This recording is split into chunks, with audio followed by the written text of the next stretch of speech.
In the shadows of our modern world, where headlines scream of conflict and whisper of secret alliances, one nation consistently stands at the epicenter of global tension: Iran. Its name evokes images of geopolitical chess, nuclear ambitions, and ancient animosities. But what if I told you that this nation's complex story, its dramatic beginning and its prophesied end, was not written by politicians or generals, but was inscribed thousands of years ago in the sacred pages of the Bible? Today, we will unveil the secret history of Iran, known in Scripture as Persia, and uncover its astonishing, divinely appointed role in God's eternal plan. Welcome to Jesus and Tomorrow. Before we journey back to the dawn of time, please take a moment to subscribe to our channel and press the bell icon so you don't miss the next chapter of this incredible story. And as we explore these profound truths, share your thoughts in the comments below. We want to hear from you. Now, let us begin. Our story does not start in a palace or on a battlefield, but on a world washed clean by water. Imagine the scene. The great flood has receded, and a deafening silence has fallen upon the earth. The only human heartbeats belong to Noah and his family. Stepping out of the ark onto damp, fertile soil, they were the sole custodians of humanity's future. God had given them a covenant, sealed by a rainbow, a promise of a fresh start. From this single family, all the nations of the world would be born. Noah's 3 sons, Shem, Ham, and Japheth, were not just men. They were the living seeds from which the vast tapestry of human history would be woven. In the 10th chapter of Genesis, the Bible lays out what can only be described as the first map of the world after the flood. It's a breathtaking genealogy, tracing the lines of descent that would populate the continents. And hidden within this sacred list, 2 names appear, almost quietly, that would one day converge to form one of the greatest empires the world has ever known: the Persian Empire. The first name is Madai. A son of Japheth, his descendants migrated northward into the formidable windswept Zagros Mountains, the very spine of modern-day Iran. These were not people of the soft, fertile plains. The Medes, as they came to be known, were forged in the crucible of this harsh, unforgiving terrain. They were a people of the rock and the wind, their spirits as untamed as the eagles that circled the jagged peaks above them. They established their villages in high valleys, their clans bound by fierce loyalty and a rugged independence. The unforgiving climate and the constant need for vigilance shaped their character, making them renowned for their toughness and masterful military organization. Madai, the patriarch, became the spiritual and genetic root of the northern heartland of ancient Iran, a land that would breed warriors. The second name is Elam, a son of Shem. His lineage took a different path. The Elamites, his descendants, journeyed southwest, settling in the lush, sun-drenched plains near the shimmering waters of the Persian Gulf. This was a land of abundance, a stark contrast to the mountainous north. Here, life was sustained by fertile soil and life-giving rivers, allowing a sophisticated civilization to blossom. They built cities, established trade, and their power grew, nourished by the wealth of their land. For a time, these 2 peoples, the mountaineering Medes and the plains-dwelling Elamites, grew in parallel, 2 distinct threads in the emerging fabric of Mesopotamia. But history would not allow them to remain separated, and it was Elam who would first step onto the stage of biblical history, not as a friend, but as a formidable aggressor. Genesis 14 tells a story that sends a chill down the spine. It is the account of the Bible's first great international war. The king of Elam, a powerful and ruthless ruler named Chedorlaomer, was not content with his own prosperous kingdom. Ambition burned within him like a fever. He forged a terrifying coalition with 3 other eastern kings, and together their combined armies became an unstoppable tide of destruction, sweeping westward into the land of Canaan. They were a force of nature, a storm of bronze and iron that plundered cities, crushed any resistance, and left a trail of smoke and sorrow in their wake. They enslaved entire populations, their victory seeming absolute and their power unchallengeable. And in their brutal conquest, they captured a man named Lot, taking him and his family captive. This was no random act of violence, it was a grave miscalculation. For Lot was the nephew of a man named Abraham, a man who walked with God. When news of his nephew's capture reached Abraham, a fire of righteous fury was ignited within him. He did not despair. He did not plead with kings or attempt to raise a massive army.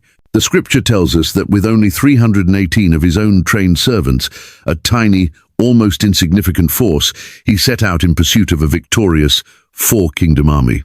What happened next defies all human logic and military strategy. Under the cloak of a moonless night, Abraham divided his small band of men and launched a surprise attack. It was not a battle of numbers, but a battle of faith. Guided by a divine hand, Abraham's men struck with supernatural precision and courage, sowing chaos and confusion among the ranks of the powerful Eastern kings. The conquering army, so fearsome by day, was utterly shattered by the terrifying swiftness of the assault.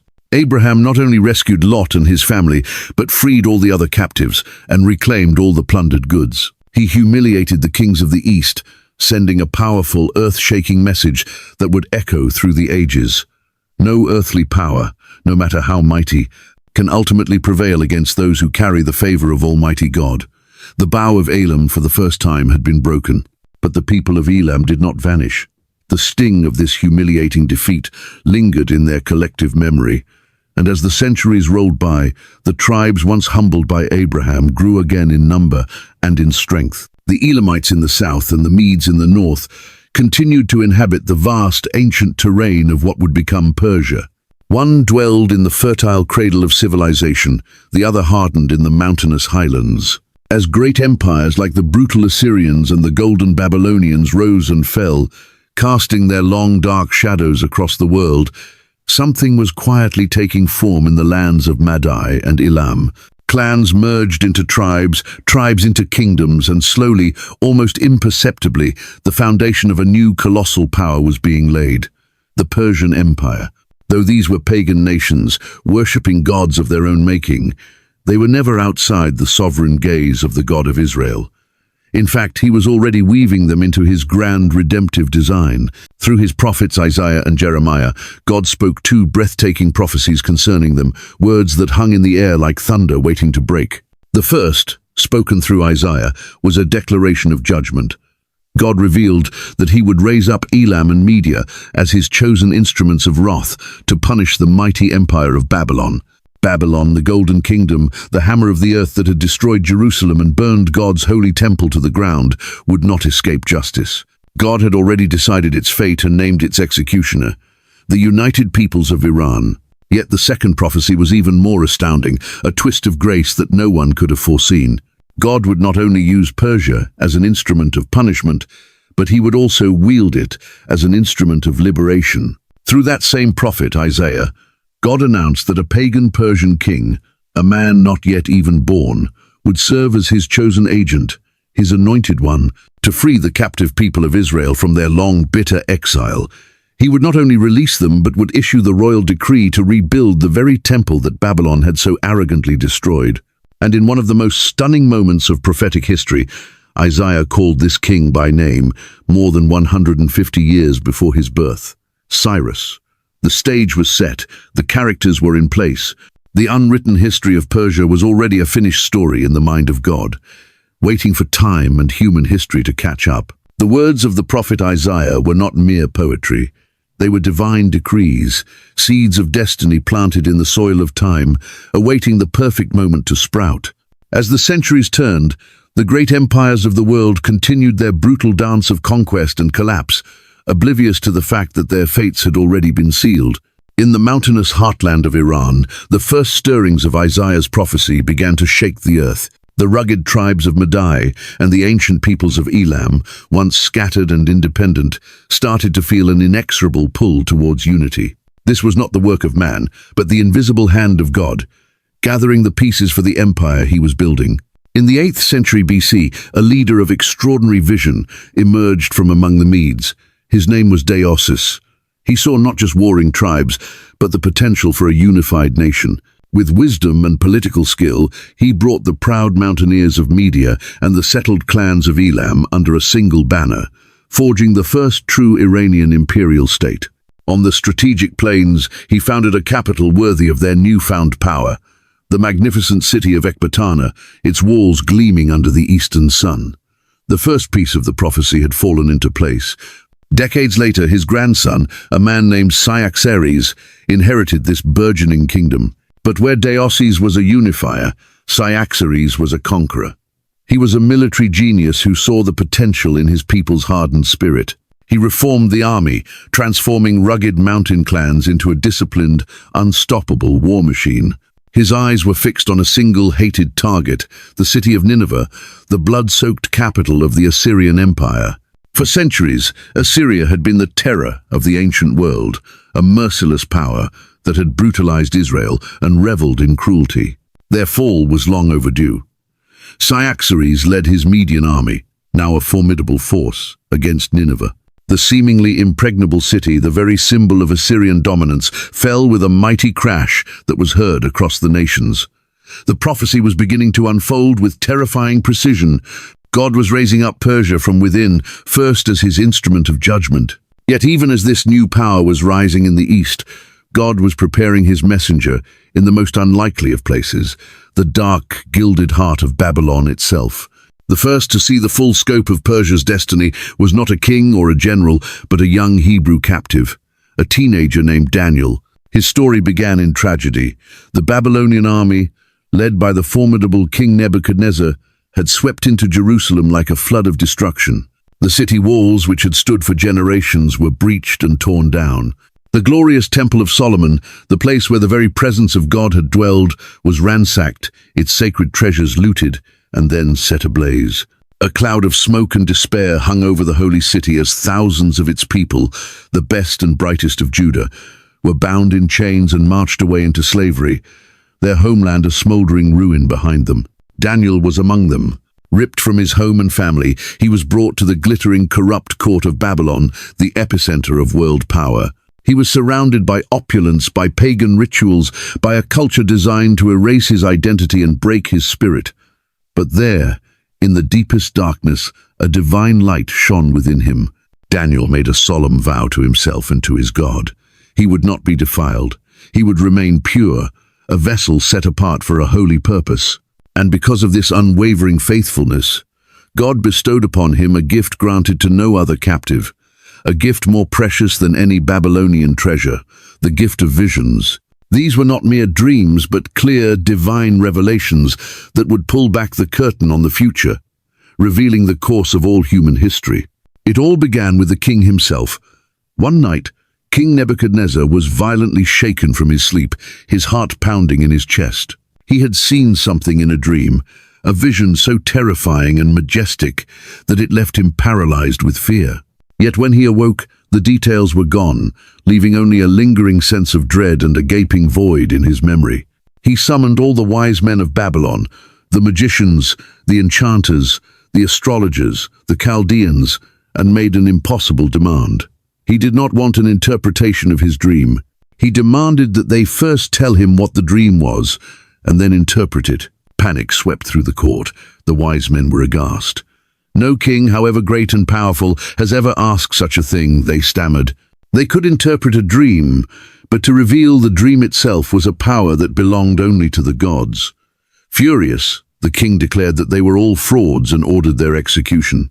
But when the soldiers came for Daniel, God's prophet was ready. With a quiet confidence that came not from himself but from heaven, Daniel was brought before the most powerful ruler on earth. The contrast was stark, the trembling, rage-filled king on his golden throne and the calm, young Hebrew captive standing before him. With the authority of the God of heaven, Daniel spoke. He told the king that no wise man or enchanter could reveal this mystery, but there is a God in heaven who reveals secrets. Then Daniel described the dream with perfect clarity. "You, O king, were watching," he began, "and behold, a great statue. This statue, which was mighty and of exceeding brightness, stood before you, and its appearance was frightening. He described its head of pure gold, its chest and arms of silver, its belly and thighs of bronze, its legs of iron, and its feet of iron mixed with clay. Then he gave the interpretation, a revelation that would chart the course of world history. You, O king, are the head of gold," Daniel declared, affirming Babylon's current supremacy. "But after you, another kingdom will arise, one inferior to yours, represented by the chest and arms of silver." The vision was unmistakable.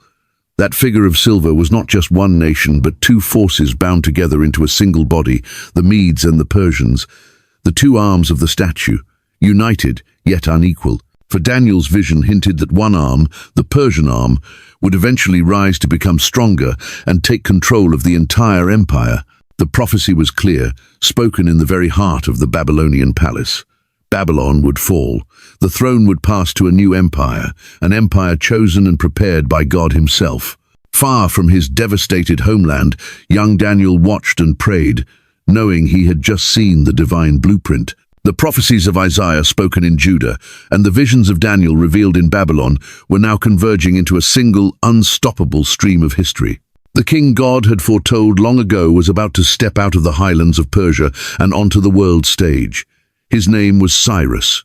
The visions given to Daniel were not just abstract prophecies for a distant future. They were a living countdown, a divine clock, ticking away the final moments of Babylon's glory.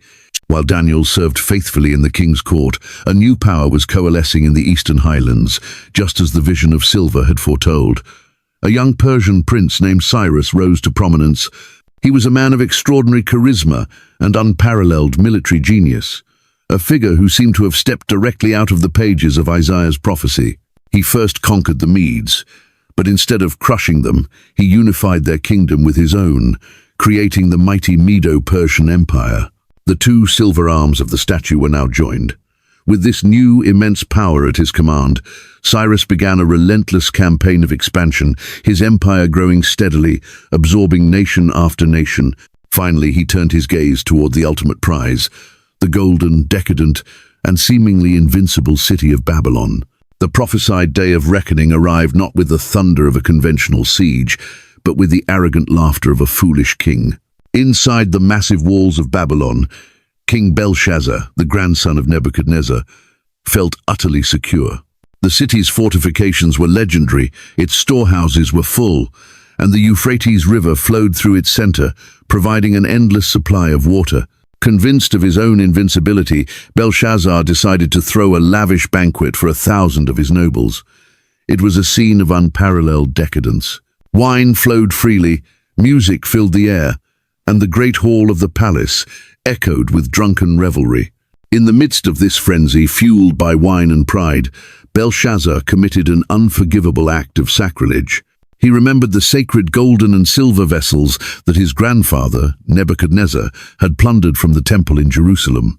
In a display of supreme arrogance, he ordered these holy artifacts to be brought out. He and his nobles, his wives and his concubines then used these sacred cups, which were consecrated for the worship of the one true God, to toast their own pagan idols of gold and silver, bronze and iron, wood and stone. They were not just drinking from the cups, they were drinking a toast to their own power, mocking the God of the defeated nation of Israel. At that very moment, a terrifying silence fell over the banquet hall. The music stopped. The laughter died in their throats. Every eye was fixed on the wall opposite the great lampstand. A disembodied hand, bathed in an eerie light, had appeared out of thin air. With silent, deliberate strokes, its fingers began to write 4 cryptic words onto the palace plaster. Main Ni, Tekel, Upharsin. The king's face turned ashen. The color drained from him, his knees knocked together in terror, and his legs gave way beneath him. The party was over. He screamed for his wise men, his enchanters and astrologers, but none could decipher the chilling message. The words were Aramaic, but their meaning was a divine secret. Finally, the Queen Mother remembered the old Hebrew captive Daniel, who had served Nebuchadnezzar with such wisdom. Daniel, now an old man, was brought before the terrified king. He looked at the blasphemous scene, at the holy vessels scattered on the tables, and then at the writing on the wall. He needed no interpretation from man. He spoke to Belshazzar with the chilling authority of a divine judge. "This is the interpretation," he declared, his voice cutting through the silence. "Mean, God has numbered the days of your reign and brought it to an end. Tekel, you have been weighed on the scales and found wanting. Upharsin, your kingdom is divided and given to the Medes and Persians." Even as these words of doom were uttered, the prophecy was unfolding outside the palace walls. The armies of Cyrus the Great, king of Persia, had accomplished an incredible feat of engineering and stealth. Upriver, his soldiers had worked furiously to divert the mighty Euphrates River into a marsh, causing the water level flowing through Babylon to drop dramatically. Now, under the cover of darkness, his elite troops were not battering the gates, but quietly marching into the city along the muddy, nearly dry riverbed. The massive bronze gates that should have barred their way stood wide open.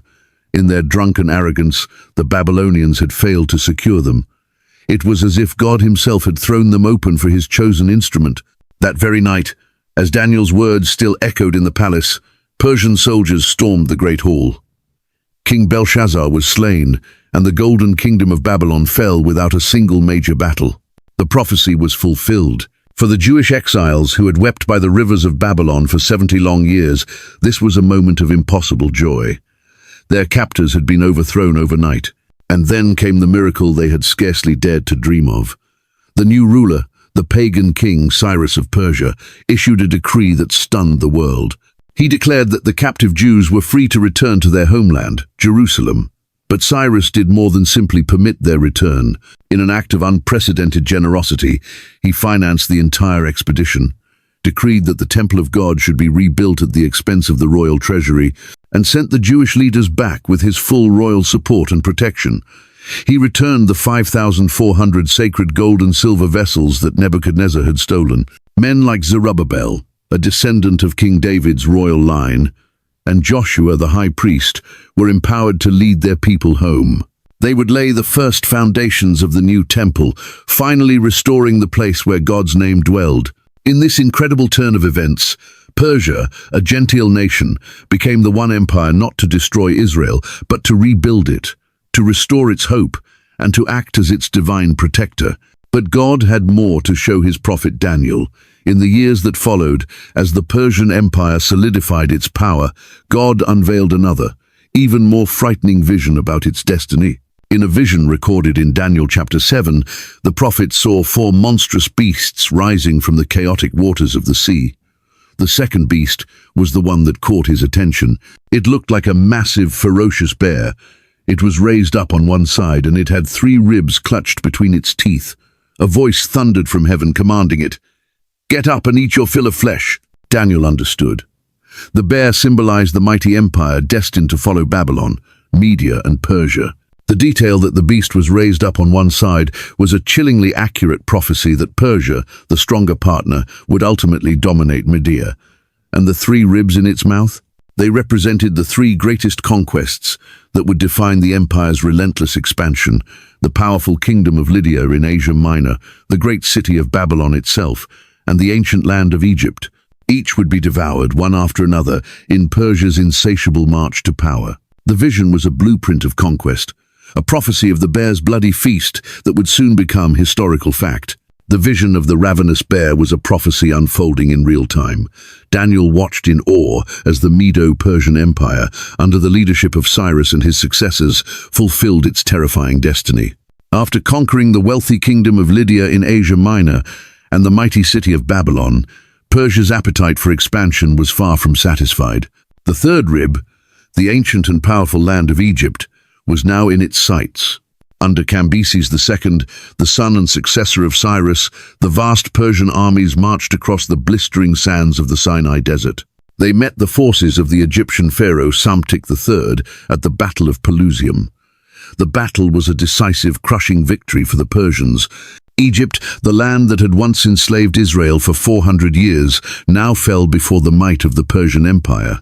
The third rib was torn from its place and devoured, just as God had shown Daniel in his vision. The bear had eaten its fill of flesh. But God was not finished revealing the future to his faithful prophet. Years later, Daniel, now a venerable statesman serving under the new Persian regime, stood on the banks of the Ulai River. Suddenly, he was seized by another vision, this one even more precise, clearer, and in some ways more terrifying than the last. Before his eyes, an image materialized. He saw a powerful ram with 2 great horns standing by the river. Daniel noted a peculiar detail. One horn was taller than the other, and the taller one had grown up later. This ram was filled with an unstoppable fury. It charged fiercely toward the west, the north, and the south. No animal could stand against it. No power could rescue from its path. It did as it pleased and became great. As Daniel watched, bewildered by the vision's intensity, a heavenly voice cut through the air, explaining the meaning. "The ram that you saw with the 2 horns, They are the kings of Media and Persia. The vision was another, more detailed portrait of the empire Daniel now served. Once again, Persia took center stage in the divine plan, this time not as a deliverer, but as a mighty, conquering empire, charging forth like an unleashed beast that could not be contained. The chilling detail of the taller horn was an unmistakable confirmation of what had already happened in history. Persia's dominance over its partner, Media. Two peoples, one empire, but with one throne rising higher than the other. But the vision took a sudden, dramatic turn. As the ram reveled in its power, Daniel saw a new creature appear from the west. It was a male goat, moving with such astonishing speed that its feet barely seemed to touch the ground. It was like a blur, a whirlwind of motion, and from between its eyes jutted a single prominent horn. With breathtaking swiftness, the goat charged the mighty ram. The impact was cataclysmic. The goat struck the ram, shattered its two horns, and knocked it to the ground. The ram was powerless. The goat trampled it underfoot, and there was no one to rescue the ram from its power. Daniel didn't yet know the name of this new empire, but he understood the terrifying message with perfect clarity. Persia, the most glorious and seemingly invincible empire the world had yet seen, the empire that had fulfilled God's purpose in liberating Israel, would one day fall. It would be overthrown by a new power from the west, a power characterized by supernatural speed and a single dominant leader. This, of course, was the prophecy of the coming Greek Empire under Alexander the Great. But that ending had not yet come, for now, in its days of splendor, Persia was the center of the world. The empire's reign stretched from the dusty borders of India to the sun-baked lands of Ethiopia.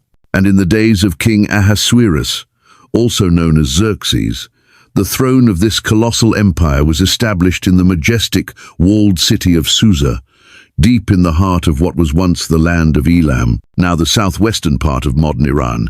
And it was here, in the opulent palace of Susa, that one of the Bible's most unexpected and breathtaking miracles was about to unfold. The fate of an entire people would hang in the balance, and the great empire would find itself at the mercy of a single courageous woman. King Ahasuerus, a man of immense power and equally immense ego, held a magnificent festival. For 180 days, 6 full months, he displayed the vast wealth of his kingdom to his princes and nobles. This was followed by a final, grand celebration for all the people of Susa, a 7-day feast held in the enclosed gardens of the king's palace. In a moment of wine-fueled pride and arrogance, he commanded his wife, Queen Vashti, to be brought before the drunken crowd so that he could display her beauty. It was a humiliating request, treating her as a mere object. Queen Vashti, in an act of stunning defiance, refused. Humiliated before his entire empire, the enraged king banished her. His advisors, fearing that Vashti's defiance would inspire rebellion among all the women of Persia, suggested a radical solution: a kingdom-wide search for a new queen. Messengers were sent to every province to gather the most beautiful young virgins. They would be brought to the palace in Susa, where they would undergo a full year of beautification treatments before being presented to the king. Among the young women swept up in this royal decree was a Jewish orphan named Hadassah. She was an exile, born far from her homeland, and had been secretly raised by her older cousin, a wise and devout man named Mordecai. No one in the palace knew her true identity or her Jewish heritage. When she entered the royal harem, she was given a new Persian name, Esther. With her exceptional grace and quiet humility, Esther captured the heart of everyone she met, including the king himself. Without knowing she was a Jew, King Ahasuerus fell deeply in love with her and crowned her Queen of Persia, placing the royal crown upon her head. Meanwhile, a new figure was rising in the court, a man whose heart was a pit of darkness and ambition. His name was Haman, a descendant of the Amalekites, the ancient sworn enemies of Israel. Through cunning and flattery, Haman had risen to become the king's most trusted advisor, the second most powerful man in the empire. The king commanded that everyone should kneel and pay honor to Haman. But Mordecai, Esther's cousin, who sat daily at the king's gate, refused. As a Jew, he would bow only to his God. This public act of defiance enraged the proud and vindictive Haman.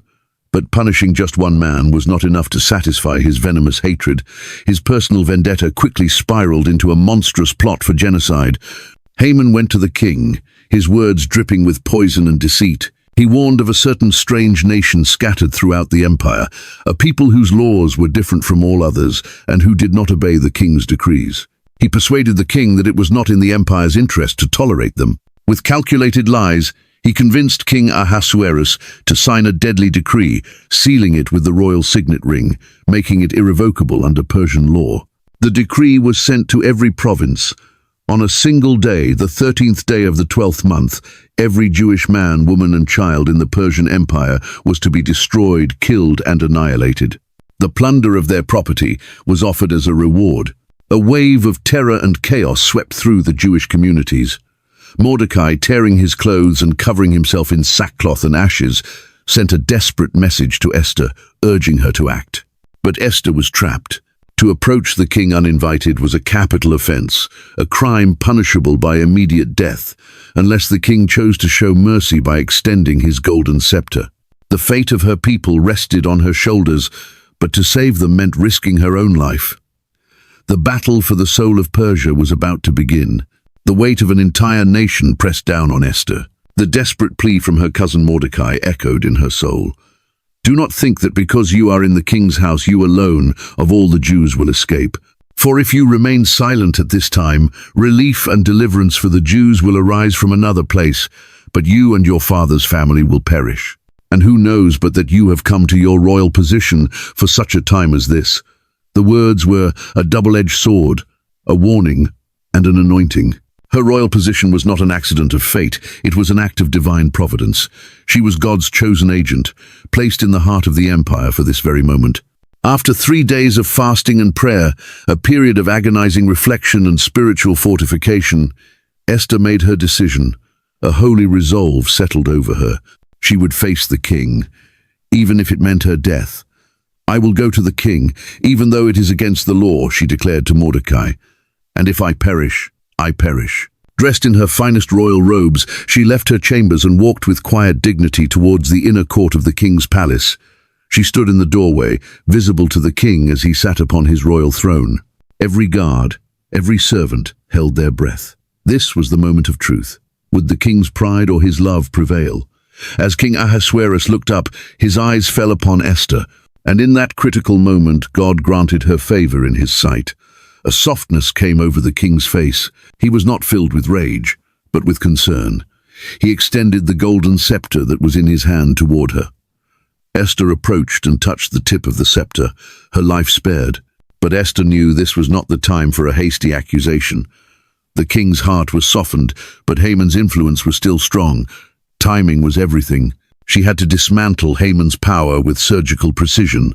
When the king asked what she desired, even offering her up to half the kingdom, she made a simple request. If it pleases the king, she said, let the king and Haman come today to a banquet I have prepared for them. Haman was ecstatic. An exclusive invitation from the queen herself. He felt untouchable, his status confirmed. At the banquet, the king again asked Esther her petition. But still, she waited, her strategy unfolding with masterful patience. She invited them to a second banquet on the following day, promising to reveal her request then. That night, a series of divinely orchestrated events began to unravel Haman's world. The king, unable to sleep, commanded that the book of the Chronicles, the records of his reign, be read to him. He heard the account of how Mordecai had uncovered a plot to assassinate him, saving his life. What honor and recognition has Mordecai received for this? The king asked. Nothing has been done for him, his attendants replied. Just then, Haman entered the court, having come to ask the king's permission to hang Mordecai on the 75-foot gallows he had built for him. Before Haman could speak, the king asked him, what should be done for the man the king delights to honor? Haman's heart swelled with pride. Who else could the king wish to honor more than him? He described a lavish ceremony.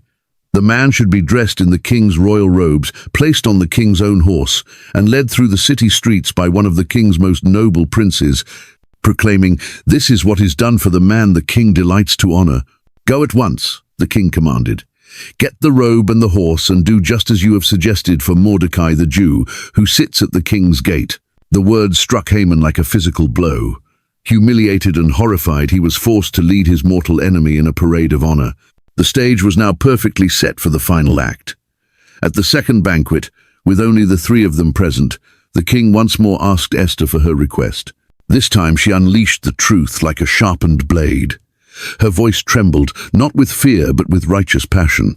"If I have found favor with you, your majesty, and if it pleases you, grant me my life, this is my petition, and spare my people, this is my request. For I and my people have been sold to be destroyed, killed, and annihilated. If we had merely been sold as male and female slaves, I would have kept quiet, because no such distress would justify disturbing the king." The king leaped to his feet, his face a mask of shock and fury. Who is he? Where is the man who has dared to do such a thing? Esther looked directly at the man sitting across from her, her voice ringing with conviction.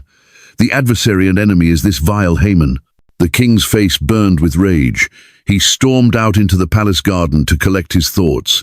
Haman, realizing his life was over, fell to his knees before Queen Esther, begging desperately for his life.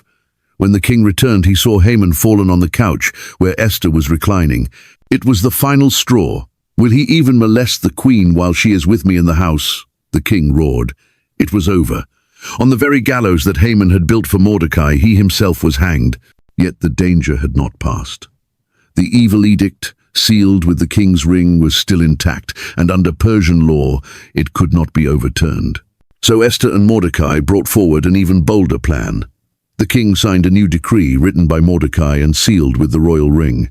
It granted the Jews in every city the right to assemble and protect themselves, to destroy, kill, and annihilate any armed force that might attack them and their families. When the dreaded day arrived, it was not a day of annihilation for the Jews, but a day of triumphant victory. The Persian Empire, which was meant to be their tomb, had become their fortress, their throne, and their shield. After this incredible miracle in Susa, Persia seemed to fade into the background of the biblical narrative. Centuries rolled by, empires rose and fell. Rome, with its iron legions, took center stage. Yet Persia's silence did not mean its role was over. As the world waited in quiet anticipation for the coming of the Messiah, Persia would emerge one last time in an act of profound prophetic significance. In the Gospel of Matthew, we read a passage that has been told millions of times, yet is rarely understood in its full depth. After Jesus was born, Magi from the east came to Jerusalem. These were not simply three kings, as tradition often portrays them. The original Greek word, magoi, was used to describe a revered class of learned astronomers, priests, and wise men from the ancient lands of the Medo-Persian Empire, the area known today as Iran. They belonged to a highly influential religious caste, renowned for their knowledge of the stars and ancient prophetic traditions. It is highly probable that among the scrolls they diligently studied were the writings of the prophet Daniel, who had served with such distinction in the courts of Babylon and Persia centuries earlier. Daniel had not only interpreted dreams, but had prophesied the coming of the Messiah with astonishing mathematical precision. In Daniel 9, he foretold the exact timeline from the decree to restore Jerusalem until the coming of the Anointed One. These wise men from Persia, tracking the stars and studying the ancient texts, would have known the time was near. When they saw the new star, a celestial sign of unparalleled brilliance, they understood immediately. The promised king had been born, and their response was one of pure faith. They left everything behind, their homes, their status, their country, to embark on a long and perilous journey across deserts, guided only by that star. They arrived in Bethlehem and found the child. Bowing down in worship, they presented three gifts, each one rich with prophetic meaning: gold, acknowledging his kingship; frankincense, a fragrant resin used in worship, recognizing his divinity; and myrrh, an embalming spice, foreshadowing his sacrificial death. While the religious scholars in Jerusalem remained ignorant and King Herod plotted murder, these wise men from Persia became the first Gentiles to recognize and worship the Messiah. It was no coincidence. It was a beautiful, full-circle moment of prophetic fulfillment. Persia, the nation that had freed Israel and rebuilt its temple, now became the first nation from the east to honor its savior. From the dawn of its history to the manger in Bethlehem, ancient Persia was always intricately, miraculously woven into the unfolding plan of God. The story of Iran in the Bible, however, does not end with the reverent worship at the manger in Bethlehem. Though Persia had been a powerful instrument of redemption and revelation in the past, its prophetic journey takes a dark and ominous turn. The same scriptures that foretold its benevolent role also describe its participation in one of the most chilling episodes of the prophetic future. God not only revealed the beginning of Persia, he also declared its ultimate destiny through the words of the prophet Ezekiel, in a vision that has haunted scholars and saints for millennia: the war of Gog and Magog. In the 38th chapter of Ezekiel, the prophet is commanded to deliver a terrifying message. "Son of man, set your face against Gog, of the land of Magog, the chief prince of Meshech and Tubal. Prophesy against him." Ezekiel describes a great coalition of nations that will rise up in the final days to invade the land of Israel after God's people have been restored to it. The list of allies that will march with this leader, Gog, is specific and chilling, and named first among them is a familiar name: Persia. Persia, Cush and Put will be with them, God declares through the prophet. Persia, modern-day Iran, is at the very top of the list. The same nation that once financed the rebuilding of the temple will now find itself part of a hostile alliance, standing in direct opposition to the people of God. The prophecy marks a tragic and dramatic reversal of roles. The ancient friend will become a future foe. But who else makes up this formidable alliance? Biblical scholars widely understand Gog to be a powerful leader, emerging from the northern regions, a figure often linked to Russia or a broader Eurasian coalition. Cush is identified with ancient Nubia, likely referring to areas within modern-day Sudan. Put is linked to North Africa, possibly Libya, and other nations like Goma and Togarmah are connected to regions in modern-day Turkey and the Caucasus. Together, they form a vast international army, a multi-front invasion force that Ezekiel describes as surging forward like a storm cloud to cover the land of Israel. "You will advance like a storm. You will be like a cloud covering the land. You and all your troops and the many nations with you," the scripture says. Their intent is to plunder and to destroy, to wipe Israel off the map once and for all. But their assault will not succeed. In fact, their very attack will trigger a direct, cataclysmic intervention from God himself. The prophecy declares that God's fury will be aroused, and he will unleash his judgment upon this invading horde. The earth will shake with a violent earthquake. Fire and sulfur will rain down from the heavens. The invading armies will be thrown into a state of mass confusion, turning their swords against one another. It will be a scene of utter devastation, a divine judgment so complete and so public that it will serve as a demonstration of God's power to the entire world. Amid the chaos and destruction, God's glory will shine forth. As it is written, "And so I will show my greatness and my holiness, and I will make myself known in the sight of many nations. Then they will know that I am the Lord." So Persia, the once great deliverer, will face a terrifying judgment, not because God has arbitrarily turned against her, but because she has chosen to align herself against his will and his people. Like few other nations in the Bible, Persia has traveled the entire arc of sacred history, from its genesis in the post-flood world, through its redemptive role during the exile, and now to its prophetic alliance in the final war. But what does the Bible reveal about Persia's ultimate fate? Will it be completely and eternally destroyed, its name erased from history? Or is there perhaps a final, unexpected chance at redemption? The answer lies hidden in a passage from another prophet, a promise almost forgotten, yet filled with profound hope. After describing the judgment of Gog and Magog, where the armies are consumed and their weapons burned for 7 years, it would be easy to assume that is the end for all who participated. Yet here lies a surprising twist, a sliver of light in the darkness, announced centuries earlier by the prophet Jeremiah. In a prophecy specifically concerning Elam, the ancient heartland of southwestern Iran, Jeremiah declares a message from the Lord. First comes the judgment. "I will shatter the bow of Elam, the mainstay of their might." But then, after the judgment, comes an astonishing and unexpected promise. "Yet I will restore the fortunes of Elam in days to come, declares the Lord." This single verse changes everything. It reveals that even though Iran will rise against Israel in the last days, even though it will take part in the final assault that provokes God's righteous wrath, its story does not end in a field of ruins. Even in judgment, God's heart of mercy leaves the door open for redemption. The Iran we see making headlines today, often portrayed as aggressive and defiant, a nation embroiled in dark alliances, will one day also play a role in a restored world. Persia's biblical history is, in many ways, a mirror of humanity's own story.